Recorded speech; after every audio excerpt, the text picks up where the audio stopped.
Hi, tatay. Hi, ako'y nahihiya. Bakit po? Ang ganda-ganda mo pala. Sabi mo, sexy ako. Narinig ko yan. Oh, sexy, sexy. Sexy talaga. Ikaw, tay, joker pala. Hindi joker. Talagang totoo yan sinabi ko. Sabi ko, gusto ko makilala talaga yan. Naks! Yan ang tutulong sa akin. Ba? Sabi, ikaw pala si Ivana Alawi po. Kayo po si? Mang Rubin, tatay. Tumutulong ka raw sa mga hindi na trabaho. Tulad ngayon, hindi na ako makapagmaniho. Ilan taon na po ba kayo? Mag-77 na ako. Tatay, mahirap. Alam mo, Kaya po madam, ba kayo nabangga kasi nahirapan ka na rin Hindi makakita? hindi naman ako nabangga. Ako binangga. Sila, sabi nila, ako raw bumangga. Di, okay lang. Baka Nakita ko po, sobrang problemado ka nun. Alam mo, ma'am, hinihiling ko lang sa Panginoon natin na sana may taong magbigay ng kaligayahan ng asawa ko at saka ako.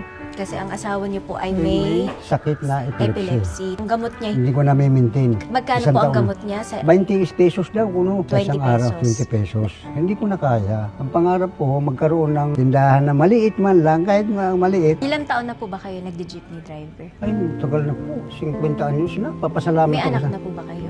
Wala kami, hindi ko inaanakan kasi... Natatakot ako kasi baka anong mangyari, masuportahan pati. Kasi ako, may edad na, matanda na. Minsan, Mahal po talaga magkaroon ng anak.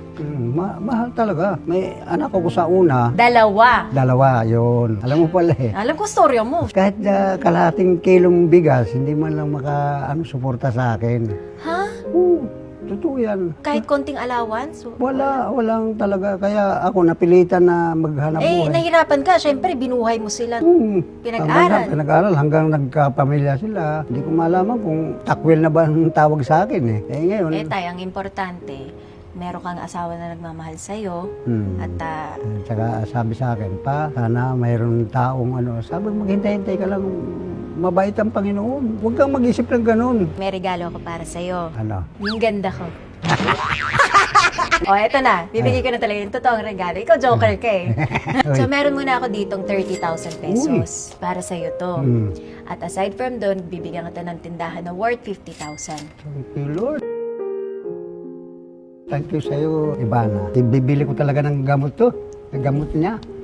Nung una, nataka siya, buwanan.